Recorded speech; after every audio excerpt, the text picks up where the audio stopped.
Good evening. I'm Laura Keller, and I am proud to be the chair of this year's Martinis at the Mansion. Well, this year's Martinis at your mansion. As we all know, COVID-19 has definitely put a damper on most of our events and our everyday lives.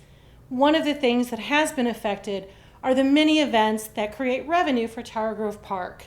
So this year we decided to reinvent our traditional annual fundraiser and are thrilled that you have joined us tonight for our virtual Martinis at the Mansion.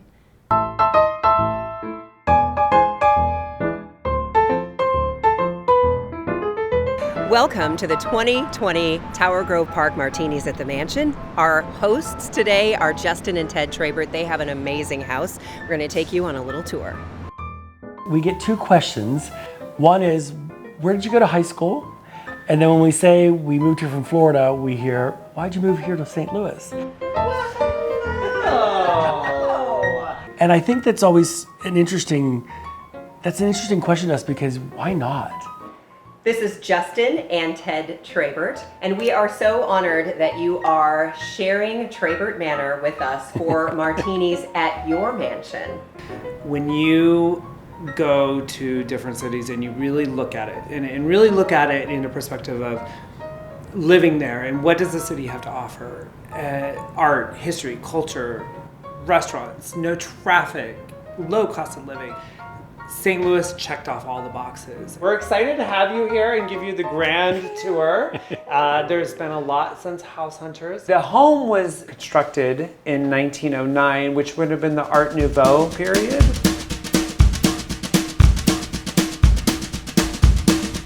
It was built by Mr. Pawitsky for his second wife, Anna.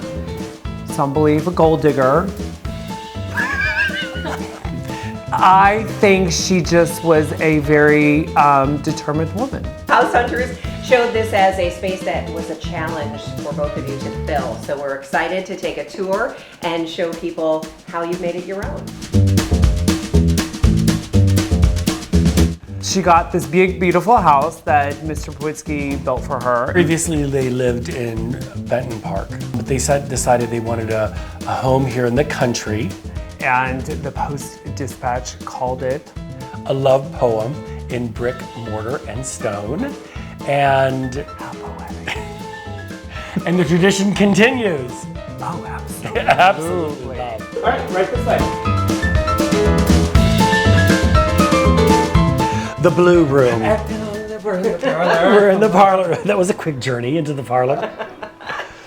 A couple Shantae steps over here, and now we're in the parlor. This room is still under construction. We have quickly discovered that owning a home like this means that you're constantly under construction, and you just kind of embrace it and move on with it, because if you wait to host people when you're done, you'll never host anyone. Never.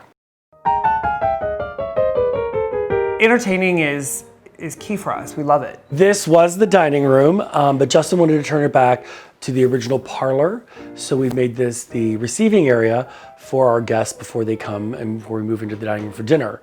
He has been working with our woodworking gentleman, and he's learned how to strip 110 years of shellac off the wood. So as we move through the house, you'll see all the woodwork has been restored by Justin.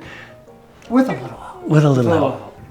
Mr. Pawitsky was one of the largest manufacturers of horse carriages and had a factory in North St. Louis, as well as a woodworking factory. So you'll notice that we actually have a lot of woodwork in this house, and that is representative because he had access to it. A lot of these homes were painted white, and we are fortunate enough that the previous owners have not taken away from the original woodwork, and we're just kind of, at this point, bringing it back to its original glory. I often think about how this house has changed, but hasn't. The house didn't have AC. The electricity was not reliable, so it was half gas, half electricity, and they had coal burning stoves. It's a complete transformation, but at the same time, we're, I would suppose, using it much like they would have. There is no TV on the first floor. We tend to entertain more over the dining room table.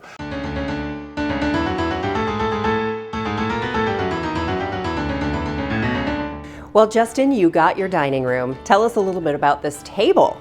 The most important thing for us is all about entertaining. I wanted a table for 12. We grew up around this idea that when everyone's happy, you're happy.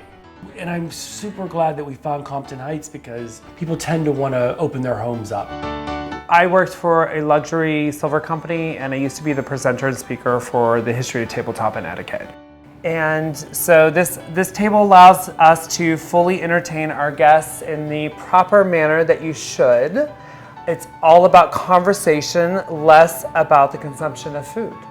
The previous owners, this was their TV room. Because of the amount of entertaining we do, we thought we'd convert it back into a dining room. Owning a historic home, you're just part of the legacy of the house. And what's interesting to know is everything that's happened around this house. That, you know, they would have sat around this table in 1912 to discuss the sinking of the Titanic. And it also has these great built-ins that houses Justin's unique silver collection. And this flows so beautifully into the gorgeous, what room would you call this? This would have been the gentleman's smoking room or library. And the pocket doors allowed heat to stay in. So there was a conservatory off the back of the house, which would have been a eat-in kitchen or a breakfast room. Eventually we want to put that back in, but this is just somewhere that we come, we have breakfast, we sit by the fireplace in the winter, we drink our coffee in the morning, and I know that is the So that cliche. is the go-to cliche of where we can drink coffee, but we truly do. We love to sit here in the morning and just get ready for our day with a coffee by the fireplace. And it flows beautifully, Ted, into this gorgeous butler's pantry that I know partially sold you on the house. It did. So I have, you can see, an obsession with glassware, china, all revolving around entertaining. We love entertaining. We love the utensils that we use for entertaining. So it's all about showcasing that. And we flip them out for the different holidays. There were some cabinets here in the kitchen, and they were perfectly usable. So we loaded them up with our china and collectibles. And one night, doors wouldn't close. And I called Justin and I said, Justin, why are these doors, these are really odd. It's not closing. I was like, oh my God, stop, wait. The cabinets were actually falling out of the wall. But everything you see here had to be unloaded, and I had to hold up the cabinets.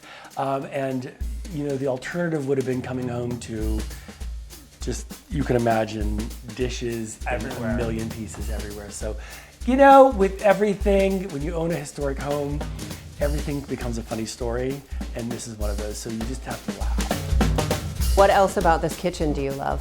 I think for me, a great kitchen is a place where it's very comfortable, and cooking is just another art form. For a home that would have had a group of individuals that maintained the house and were never seen. You know, the kitchens were behind two sets of closed doors. My Italian husband will tell you that he does not want people in the kitchen, and we specifically picked this house over others because you can close off the kitchen to our guests. Previous owners put this great stove in, and behind this, we believe, was a chimney. Would have been a fireplace here in the kitchen. This is where Justin sits when Ted cooks. We have a system in this household. We have a system, and Okay, it's so I've cooked, in the 12 years that we've been together, I have cooked 3 times. Wow. 3 times. 3 times. I And mean, we won't you get don't- into it. You don't marry an Italian and be expected to cook. I mean, Well, that's we have just how something it called is. sitting in the kitchen with Ted. And so that's the time where we spend together, and I sit in the kitchen with Ted while he cooks. Usually I have a cocktail or two. yes. So we call this the Playboy Powder Room, and it is based off of my obsession with vintage Playboy, the pinup girl, and its appreciation of art. So the artwork in this house is very personal, and things that you and Ted have collected together over the years, or things that you have had for years. Our stance is that life is so serious. And so our art is a reflection of good times, laughs, and memories. Most of the things in the house, they do make you laugh. If you remember from National Lampoon's Christmas Vacation, Santa Claus is climbing down the chimney and then he gets stuck. And so when he goes to go down the chimney, his coat rides up and you can see his posterior. Well, what's funny about this? Posterior? His posterior. Is that the politically correct? Well, this bum. It is part of the movie. It's one of our favorite movies, as probably everyone, at Christmas time to watch. But now it's even special because now we have a piece from the actual artist. Every piece is selected by us both. We have an agreement. We both have to like them. Every piece has a memory. We're not ones to go out and just rush and fill the home with stuff. The home has to be filled with memories. With art, it's not the price, but it's what emotion it evokes in you. And there are pieces that bring us joy, and there's memories behind them. And we've inherited pieces from our family, which again, I go back to heirlooms. Heirlooms. When you say heirloom, I'm Italian. I think tomato. I don't know why. Why are you always thinking about food? I don't know, I'm Italian. One of the big things that Justin wanted was a grand staircase, and I would have had no idea that beautiful artwork, the stained glass at the top of the stairs, did not come with the house. One of the big draws of the historic home was the big grand staircase that I could descend down, but it did not have that perfect backdrop of coming down the staircase. And so a Christmas present surprise from my husband was this piece that he designed himself. We did find an amazing stained glass artist in St. Charles that I was able to work with. The artist and I decided to do Hera and Hebe. Hera is the goddess of love and marriage, and Hebe is the goddess of youth and beauty. Oh. And our two dogs are named Hera and Hebe. So this is Hera and Hebe, the ladies of the house. Each piece is hand cut, and then each piece is wrapped with a piece of copper and then laid together like a puzzle, and then it's soldered. So it really is amazing. So I urge you, when you go into a historic home and there is stained glass, appreciate it, because you really don't see craftsmanship like that. And then you'll see other things like oranges in the windows because we met in Florida. The date at the bottom is our wedding date. I was quite surprised with everything he was able to integrate into this piece, with Hera being on the left, offering our guest sustenance as they walk in, and Hebe on the right, offering our guest a toast, welcoming them into our home. Ironically, we've had more guests come to St. Louis than we ever did visit us in Florida. Tower Grove has become one of those places that actually we drive through when we bring guests in from out of town.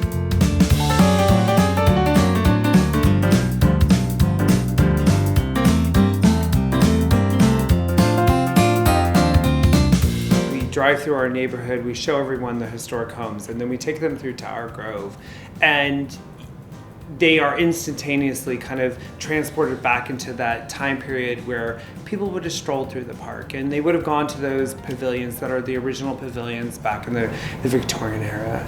And we're really proud to support Tower Grove. Hi, I'm Debbie Monterey, and I have been honored over the years to serve on a number of different committees for Tower Grove Park, and I have been a member of Tower Grove Park for more than 15 years now. I have to say, Tower Grove Park was one of the reasons I moved to this neighborhood, and it's one of the reasons why I stay. Tower Grove Park has, for a century and a half, been such an important part of this neighborhood, for people to gather, for people of all different races and cultures and creeds to come together.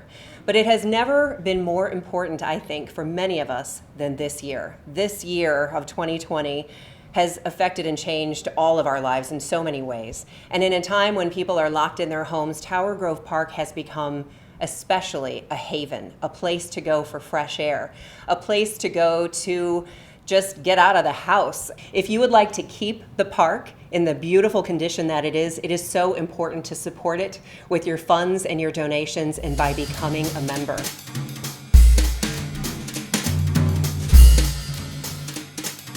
I mean, you know, we do like to get into Victorian dress and stroll through Tower Grove Park and socialize with our neighbors and gossip with the ladies on the current activities that we might be Too you much? done? Too much? Are you done? So here we are on the second floor, and this is a beautiful space here. The bedrooms, you see all of the artwork.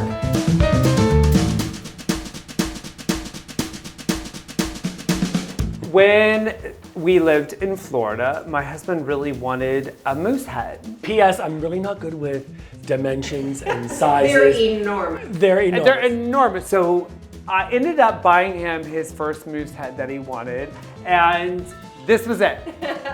So I came up with this creative idea where everyone would sign the moose head like a guest book when they stay with us. So every single guest that we've had has signed the moose head. Well, some forget. Because you'd be surprised how many people forget to sign the moose, and so they have to come back. I'm not even sure where to start first, but I know that you have named your bedrooms. This is the crane bedroom. This would have been the original master. This, you were telling me, is the window that was in the red staircase. We are going to have a local St. Louis artist paint something. Welcome to the Oasis City Living. We are standing right above the porte cochere, and the porte cochere is where the carriages would have arrived, dropped off the homeowners, and then turned around. There's just a lot of rich history around the house, but the real story. the real drama starts in 1911. It was a real life War of the Roses moment that played out in the Post-Dispatch. The story begins with Anna inviting her sister, and her sister called upon the house at 8:30 in the evening and was still in the home until 11:30 when Henry Pawitsky got very upset because that was too late for a lady to be at the house and threw the sister out. She called the police that he had hit her and she had a black eye. He changed all the locks and instructed his staff to no longer allow his wife or her family into the home, and she therefore filed for divorce. In 1911, if she could prove that he abandoned her, she could get her monthly stipend of $500. Which would be $25,000 in today's money. Dollars. Thank you, Google. Google Sponsored by Sponsored by Google Financial. We unearthed these beautiful quarter-stone oak panels that were original. They were covered by plywood and then again by aluminum siding. And we are very proud of ourselves. We tuck pointed. We became tuck pointers. Okay, the true story is that he bought this quick mix thing that kept hardening too quick. So at one point, we literally were taking it by the handful and smearing it on and packing it in and then wiping it off. But as you can see, it's a really beautiful space. We put a screen up right here, and we watch movies here at night. The police were called to the house so many times that they called any domestic dispute in St. Louis a Pawitsky. They would say, "We have a Pawitsky on our hands." She took him to court. She had to prove that he kept her in A lifestyle not becoming what she was of promised. a lady. This actually would have been high society soap opera playing out in the rags. Ended up being that she did not get the divorce and she did not get her alimony. And therefore, now she's in a panic, and it's 1912. So we come in from the bath that used to be the master bath into this room here, which has multiple purposes. One fateful night, she had thugs fighting to get her in, and he had security keeping her out, and a fight broke out. And it spilled onto Grand, and a poor gentleman was pushed onto Grand and was hit by a car.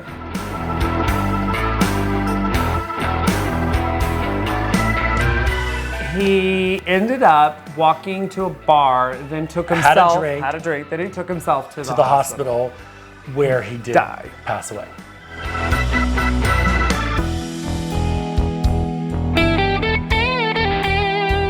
This is the ladies' library.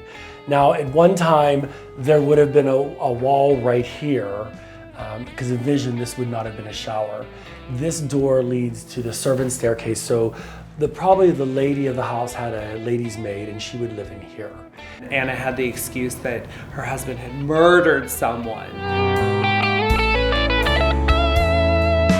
She eventually did break into the house.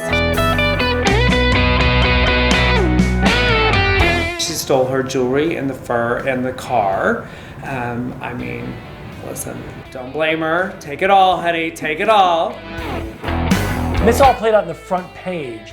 So this house, Rather full infamous. of drama before I ever got here. And it continued. This is the Edwardian futon. So both sides come down, and this back comes off, and this turns into a bed for a child. This was Justin's grandmother's, and it's a great piece we're gonna have redone to match the room, which is done in this lovely shade of pink that Justin loves. So have we ever disagreed on how we are decorating this house? I'm surprised you even used the word we in that sentence. I will sum it all up. You do have to live here with me after this is recording. House is big enough. As you can see, he has awesome vision. I will say this about my husband. He allows me to be creative and kind of go along the journey with me. On a visit, my mother said, "Is there anything you need for your new house?" And Justin said, "Literally, I'm taking that."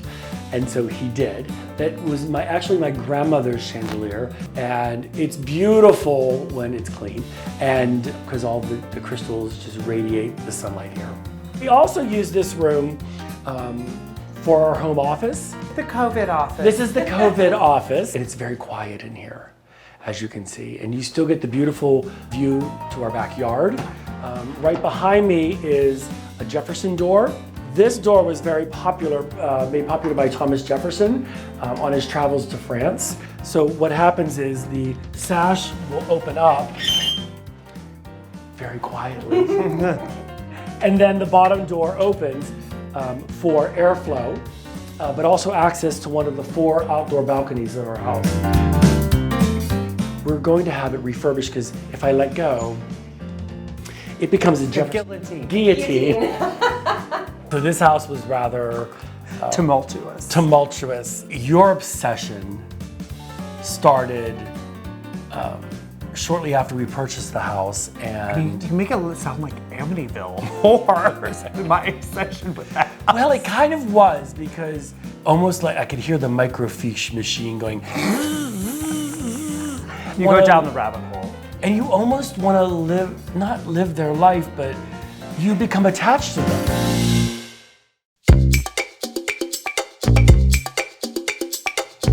This is actually one of the first pieces I bought Ted to add to our collection. It is the Birdcage, one of our favorite movies.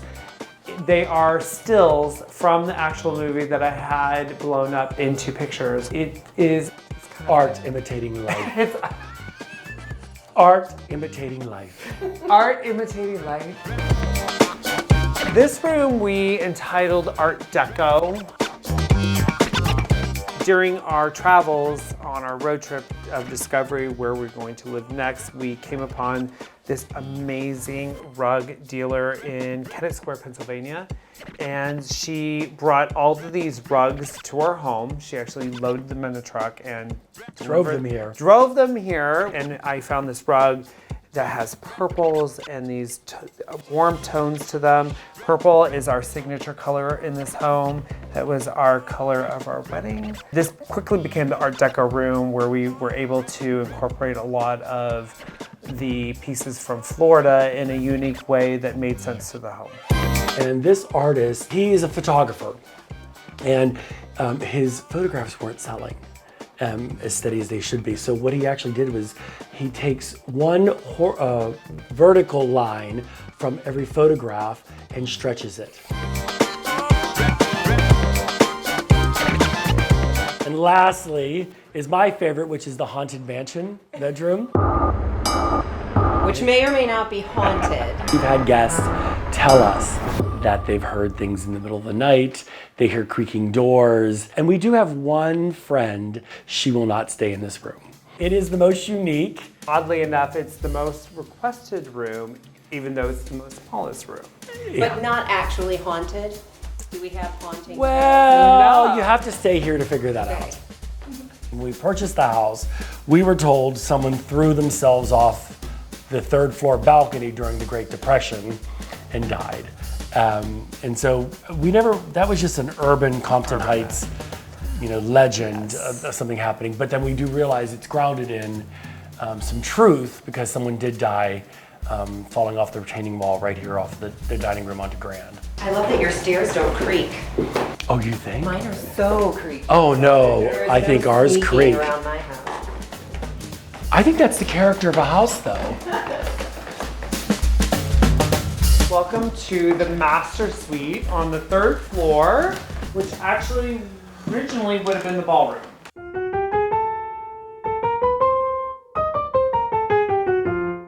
The ballroom was for their main source of entertainment before all the variety of entertainment we have nowadays. And you would have gone up there and played pool or had a piano. I had a little band. It's actually a really large room that we've filled with a lot of big furniture, but when you see it empty, it's quite spectacular with the hardwood floors and the beautiful ceilings. Justin didn't let me put a TV anywhere in the house, so behind me you see the TV.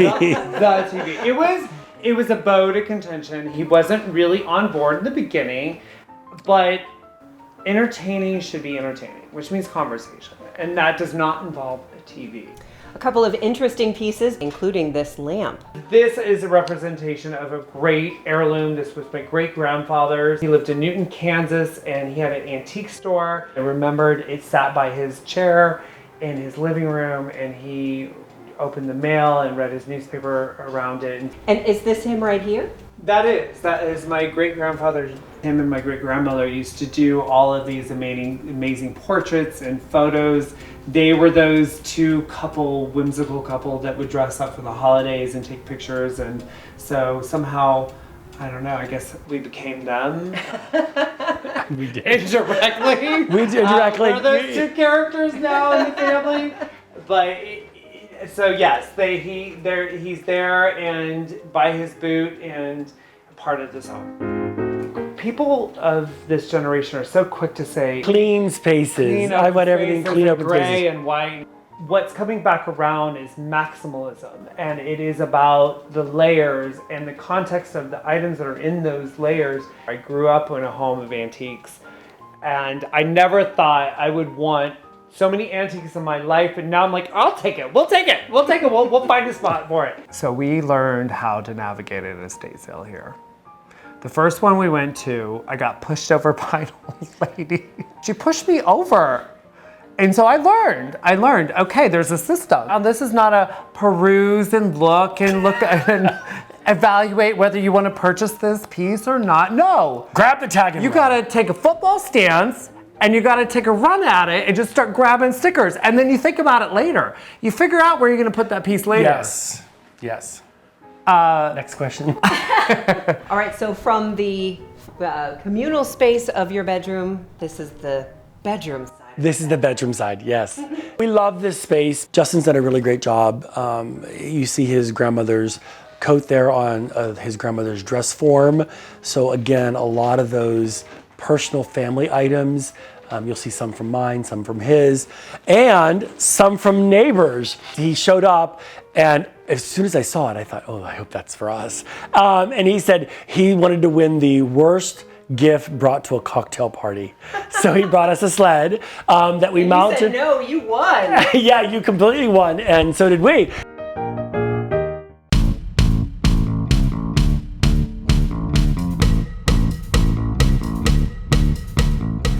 These were the other two things that I just wanted to point out to folks. This incredible piece here that is hypnotizing, and then the light bright. So a little bit of modern pop art mixed with natural, and this is a piece that Ted had prior to us moving in together that it's one of those mesmerizing, ingenious pieces. It's called Wood That Works. Everything is hand carved, hand weighted. You do wind it up, and so it'll run about 4 hours. And it's just this, I think everything that you think about art being, which is this conceptual idea made into reality. And if it's not hung correctly, it won't work. So there's many arguments about hanging this piece. Pivot, move. Move it. And if you've ever tried to, No, an inch over. But more importantly, we always are trying to outdo each other for Christmas. So Ted was born in 1969, and I searched out this light bright piece that was made in 1969, and I have. why does he keep on saying 1969?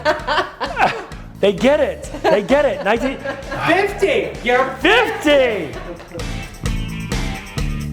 All right, Justin, it's great to have a laundry room right near the bedroom, but this has a little more history to it. We discovered that there was tile down on the floor, which would have housed the stove for the servant. And that room would have been the servant's room. The heat source for that room. That room. Watch your step. They're a little treacherous. We primarily use a servant staircase. And to think the owners originally, Mrs. Pawitsky would have probably never set foot on those servant staircase.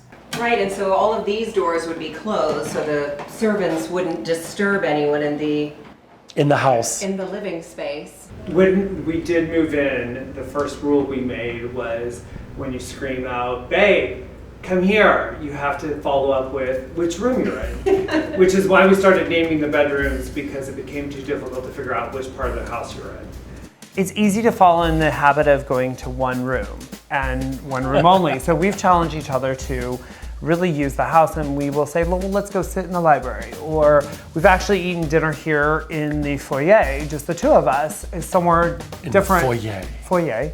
That's how you say it. Foyer. Didn't say it wrong. And these are really unique. This isn't actually wallpaper.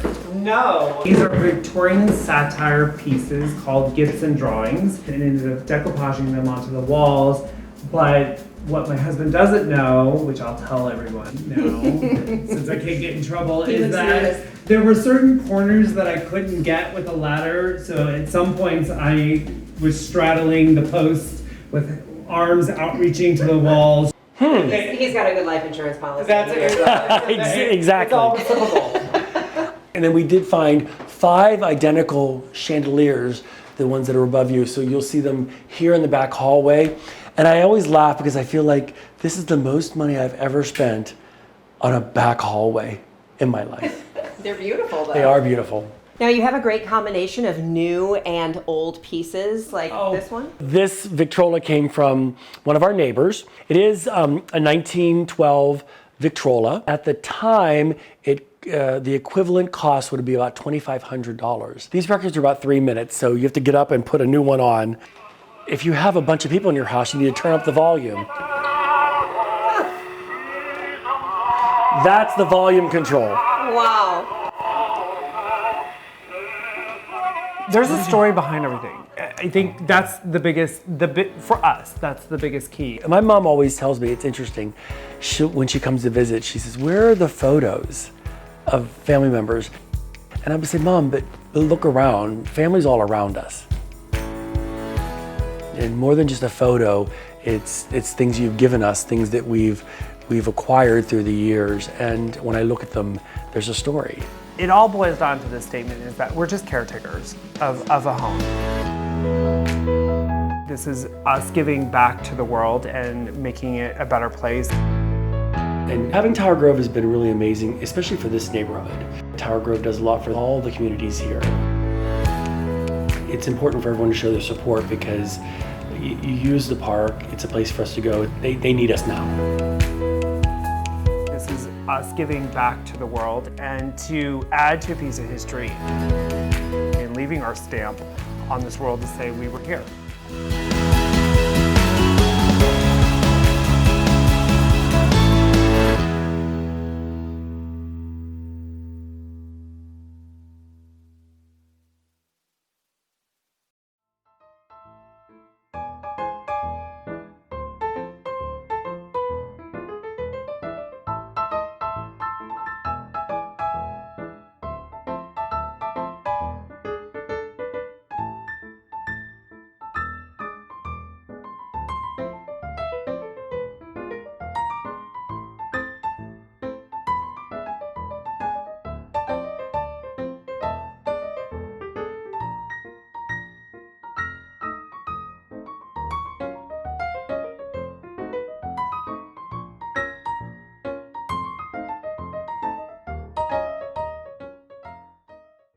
Hi, everyone. Thank you so much for joining us this evening. We're so happy to have everyone.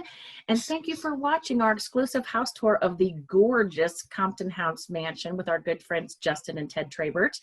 I'm Kristen Kukum. I am the Major Gifts Officer at Tower Grove Park. And I just want to thank everyone for supporting us. You know, it's been tough the last few months, and we so appreciate everyone that's joining us this evening. We could not do this without you. You know, this embarks on our almost 20-year tradition with Martinis in the Mansion. So your commitment to the park really ensures that, it's an invaluable treasure of Tower Grove Park will remain from here on out. So we also have some big news to share this evening. We are excited to announce that our partner Schlafly Beer has brewed a special beer for the park. They try to take elements of the park in mind.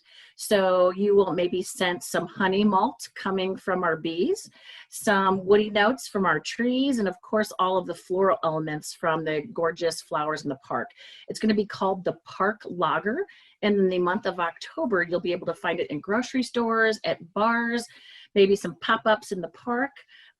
So please support our new partner, Schlafly Beer. And they were gracious enough to offer this evening a doubling of membership. So if anyone becomes a member or renews in this month, Schlafly will double that amount. So we are so grateful and honored to have them as our partners. So thank you, Schlafly. I also hope everyone has a beverage in hand because this is Martinis at your Mansion. So everybody, very good. I want to thank St. Louis Barkeep for providing the beverages this evening, and Hendry's Catering for offering the appetizers and the desserts. So enjoy. I would love to hear how everyone enjoyed those. And there's many other people to thank. So I want to, Bill, will you help me do the honors? Yes, so thank you, Kristen. Our success would not be possible without the support from our generous sponsors and members, like everybody watching tonight. For those who don't know me, I'm Bill Reininger, Executive Director of Tower Grove Park. I hope everyone enjoyed the tour, their food, and their drinks. Most importantly, I hope each of you and your families are safe and healthy. After canceling 2 of our signature fundraisers this year, Flower Power and the Pavilion Party, thank you, COVID-19, we knew that we had to get creative for Martinis. So thank you for letting us bring the mansion to you. Although different from past years, it's still a night to remember. So I also would like to share my gratitude to Justin and Ted for sharing their beautiful home with us. I want to thank our generous sponsors for providing the support we needed to keep the Martinis tradition going and for giving back to the park during these difficult times. We could not do it without you. Now, I would like to introduce our event chair, Laura Keller, who graciously helped us transform Martinis into a virtual experience. Thanks, Bill. Yeah, about a year ago, just after last year's event, when I was asked to be the chair of the event in 2020, I was very excited. It's such a great event. We all get together and see each other and share our stories about the park and see a beautiful home. So here we are in 2020 doing this virtually, which is not actually kind of how I had originally envisioned the event. But when I was discussing what we could do, because we didn't want to give up. I mean, this is such an important event for the park. And Bill shared with me earlier that our revenue this year is down about $200,000, which is a lot. And that is due to canceled reservations in our facilities like the Piper Palm House and just not being able to function as a normal event space. So we decided we would reimagine this event, and here we are. And I can't thank you guys enough for making me look like this was a good idea after all. So thank you for that, and for the support that is unwavering from the park staff itself. So here we are. The fact that we're down in our revenue matters, and we're very happy that you're helping us raise some funds, but there's additional ways you can do that tonight. And one of them is by participating in our Fund a Need. And we have real needs that really need funding. And some of those things include purchasing tulip bulbs. You can help us feed our horses, Moonshine and Sheffield. who enjoy the park every day, and I see them every day when I walk in the park. There's also maintenance on our greenhouse that needs ongoing support. So there's a lot of ways that you can make a real tangible impact through your generosity, and we really appreciate that very, very much. Also tonight you could buy a raffle ticket. We have a basket that we are raffling off that is full of goodies straight from the park, including honey from our bees. We've got lip balm, we've got eggs, we've got veggies, all things that come straight from our beautiful Tower Grove Park that you can win if you enter our raffle and are lucky enough to have the winning ticket. I can't win it, so I'm rooting for all of you. I also wanted to reiterate what Kristen said about Schlafly. They are incredibly important to our fundraising, especially this year. So if you are not a member, please be one, and your membership will be doubled by Schlafly this year. If you are a member like myself, but you're due for renew like myself, renew now, because Schlafly will double your renewal membership as well. So it's very, very important that you support us now and through the month of October, and actually all year round. So please do that. So anyway, that was kind of the business of being the chair of this virtual event. This is my mansion. So I hope you're enjoying yourself tonight. And I'm going to hand it off to Justin and Ted, who are the fun part of the night, to answer any questions that you might have about their beautiful, beautiful home that they so generously shared with all of us to ensure that tonight would be a lot of fun for all of us to be able to participate in. So thanks, guys. Justin and Ted. Oh, I get to talk. Thanks, Laura. We do have some questions from the viewers, but first, we wanted to extend a heartfelt thank you to Tower Grove Park for allowing us to be a part of this event. We hope everyone tonight had as much fun as we did making it, or as much fun as Justin did talking, as he always does. We lived next to the park since we moved to Compton Heights, and like many of you, we visit it often, we enjoy it, and we understand that it's a mainstay in our community, and we understand that sometimes there's a dog in the house. Sometimes we understand that the park needs our help, and tonight it needs our help. Justin and I will kick it off by renewing our membership tonight. Thank you, Laura. So everyone get on and renew your membership. So we thank you for letting us be a part of this signature event, Tower Grove Park, and we'll kick it off with the questions. So Justin. Oh, wait. Oh. You ready? Okay. Hold on. Okay. I'll get in my interview position. Justin, I don't know if we need any more martinis in you. We do have a question from our viewers. How did you discover all the history on the house? I found out that this house had a sordid past and went to newspapers.com.